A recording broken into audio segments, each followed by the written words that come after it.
Boa tarde, pessoal, tudo bem?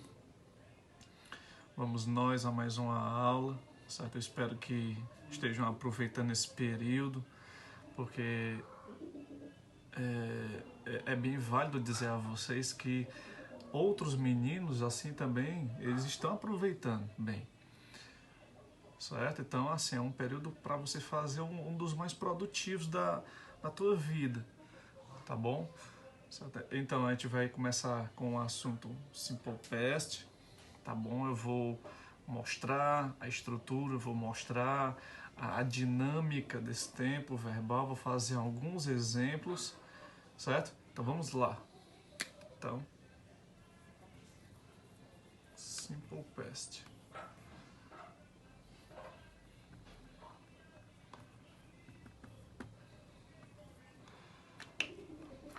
Falar de passado, pessoal, é assim, é sem dúvida algo simples, ao meu ponto de vista. Porque você falar de passado, e principalmente do Simple Past, tá certo que no português nós temos diferentes tipos de passado e diferentes ideias transmitidas por eles, certo? Porém, nós temos que no Simple Past, certo? Nós temos que a ideia, pessoal, ela é considerada como ideia perfeita, ação perfeita. Por quê? Porque ela foi iniciada e ela foi concluída. Então, ó, certo? Então, ações concluídas totalmente no passado. É dizer, I studied math yesterday. É dizer, professor, eu estudei matemática ontem. Você iniciou o estudo de matemática e você terminou ontem mesmo, certo? Então, o detalhe é esse, a ação ela inicia e ela é finalizada no passado, então tida como uma ação perfeita. Tudo bem, pessoal? Aqui o verbo que representa o passado. Sobre aqui a situação estrutural do tempo. Como é que a gente faz, certo? Ora,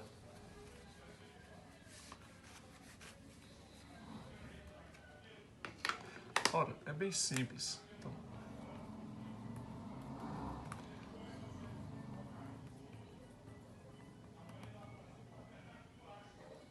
sobre a estrutura, nós temos, ó, o seu maior referencial em termos de tempo verbal é o próprio verbo, tá bom?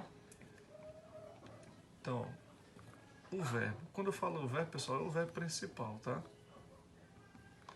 Certo? O verbo principal, ele pode assumir duas facetas. Quais são essas duas facetas? Ora, ele pode ser regular ou ele pode ser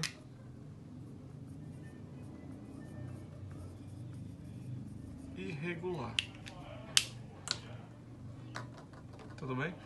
Caso ele seja regular, pessoal, caso ele seja regular, nós teremos que acrescentar uma letrinha ao fim dele. Então, a letrinha é um D no fim dele, certo? Haverá casos em que você, além de acrescentar uma letra, no caso, além de acrescentar o D, você vai acrescentar ED, ou outrora IED. Depende da terminação do verbo. Tudo bem? Já se o verbo for irregular, como é que faz? Ora, ele sendo irregular, ele estará presente em uma lista de verbos que geralmente fica localizada atrás do teu livro, lá no fim, nos apêndices. Então, de novo, o verbo principal, caso ele seja regular, você acrescentará uma letra no fim dele. Essa letra é a letra D, de dado. Já se ele for irregular, estará presente na lista. quem é que define que se ele é regular ou irregular? Quem é que diz? Bem,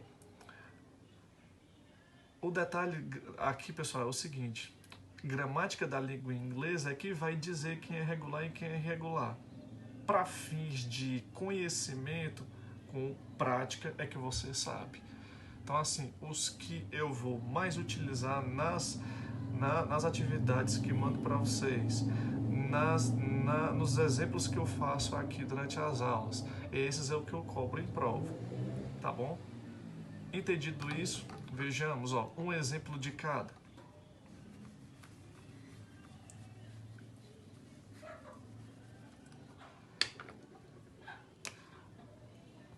Um exemplo de regular. Nós temos o verbo play. Vocês gostam bastante de jogar, certo? Então, vamos usar aqui outra pessoa. He played soccer last week. Tudo bem? Certo? Temos aqui o play, como ele é regular, você tem o acréscimo do Dzinho. Como ele termina em Y, você tem o acréscimo da letrinha E, como se fosse um bônus, né? Mas o detalhe que eu quero que tu veja é esse D, no fim dele. Vejamos um exemplo de verbo irregular. O verbo go, que é o verbo ir, certo? Olha como é que ele fica. Ó. She went to the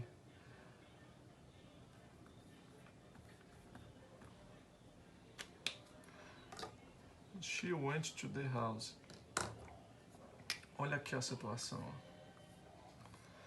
Se você for procurar o verbo to go no simple past, lá na listinha atrás, ele vai te mostrar isso. Went. Ele não tem D no final e ele muda completamente. Depende do verbo. Tem verbo que não muda nada, que fica do mesmo jeito. Por exemplo, o verbo cortar, cut. Ele também é assim no passado. Cut, cut. Certo? Tem verbo que muda muito como esse. Tem verbo que não muda quase nada. Muda uma letra. Por exemplo, o begin. Ele fica began, certo? Com A. Só trocando o I pelo A. Tudo bem? Então, esse é o detalhe. Tudo isso que eu falei até então, tudo isso é a modalidade afirmativa. Lembre-se que nós temos 3 modalidades: a afirmativa, a negativa e a interrogativa. Falemos agora de 2 em especial: negativa e interrogativa. Professor, por que você está pegando essas 2 de uma vez? Porque a gente vai falar do aparecimento de um rapaz, certo? Todo verbo, todo tempo verbal, pessoal, em regra, ele possui um auxiliar. Esse auxiliar, ele aparecerá nas modalidades negativa e interrogativa. Na negativa, eu vou ter o quê, pessoal? Na negativa, eu vou ter a presença do not. E na interrogativa, eu vou ter a presença do ponto de interrogação. Pronto. Para saber se está na afirmativa, se não tem not nem tem ponto de interrogação, ela está na afirmativa. Pronto, é um caráter residual chamado, é aquilo que sobra, tá bom? Certo? É o restante. E que auxiliar é esse? O auxiliar é o did. E aqui é a atenção total, pessoal. Porque assim, no mesmo instante em que você utilizar o did, você não mexerá no verbo principal. Ele permanecerá intacto, certo? Então vejamos aqui, ó, 2 exemplos, ó. Primeiro exemplo. Lembra que eu coloquei que ele jogou bola na última semana? Então, he played soccer e etc. Certo? Ele jogou bola. ele jogou futebol. Se eu quisesse negar essa frase, ou então passá-la para a interrogativa, veja como é que ficava. Veja como é que ficaria. Então, negativa. He did. Negativa e interrogativa. Acrescenta o did. Acrescenta mais um termo, o not, porque está na negativa. He did not. E aí lá vem ó, o detalhe, ó, play. O verbo permanece do jeito que ele se encontra. Ele não vai mudar, certo? Usou did, não muda o verbo. He did not play soccer. E o restante. E aí para os que já estão um pouco mais adiantados, vem... Professor, posso fazer aquilo? Aquela abreviação? Pode sim. Ela fica assim, didn't. Mesma coisa. Não tem problema nenhum. Na interrogativa, como é que ficaria? Ora, na interrogativa, você tem o seguinte detalhe. Vamos supor, você tem esse mesmo exemplo, he played soccer. E na interrogativa, pessoal, lembra de duas coisas. Lembra do did, você vai ter que colocá-lo. E lembra que na interrogativa nós temos que fazer uma inversão. Inversão de quê? Do sujeito com o verbo auxiliar. Auxiliar, certo? Que é o did. Então, ele vai iniciar a frase, ó.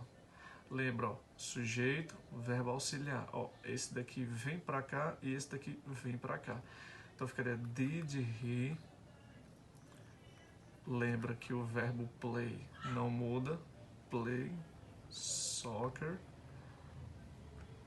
Ponto de interrogação, ó. Certo?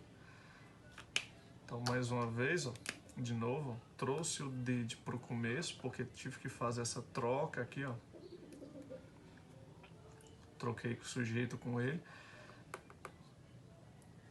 Permaneci com o verbo principal sem alteração e coloquei o ponto de interrogação.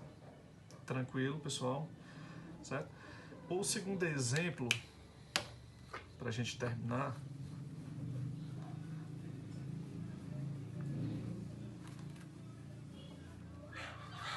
eu vou ser um pouco mais objetivo.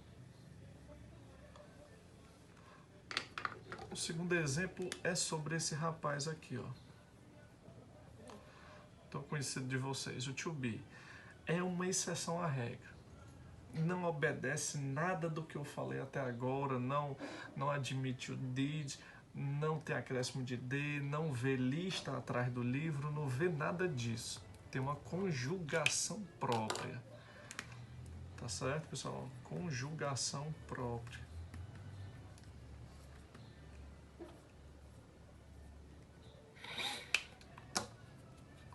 E como é que fica isso daqui, conjugação própria, professor? Olha, ele só tem duas.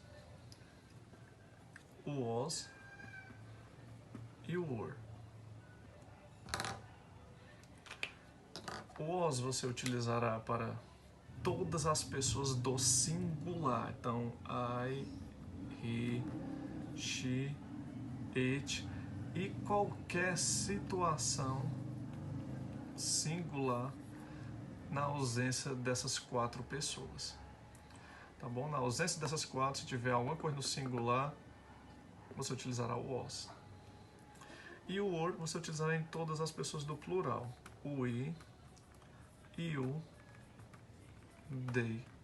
E na ausência de uma dessas três pessoas, se for uma situação plural, utilizará o were. Veja como é que fica, ó.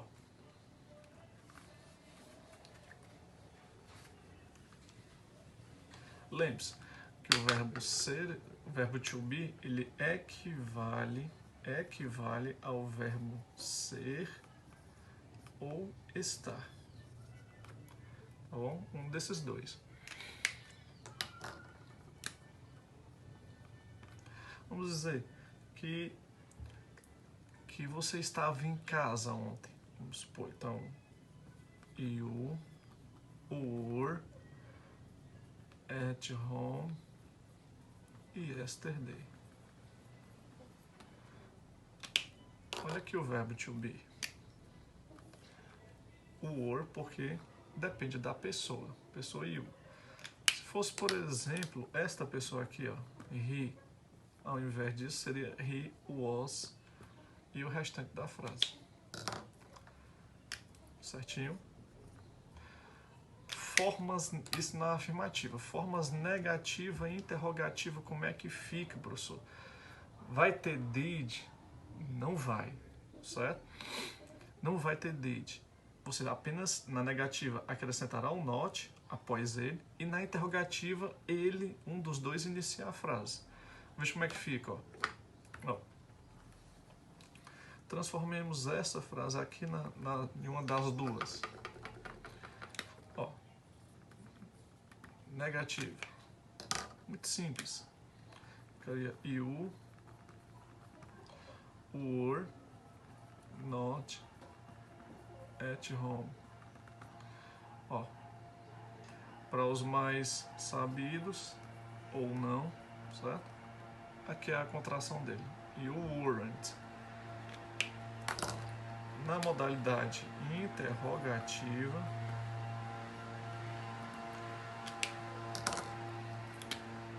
interrogativa, lembra, você tem que fazer essa troca aqui, ó. Esse vem para cá, esse vem para cá. Então fica were you at home e o ponto de interrogação. Não esquecer desse detalhe.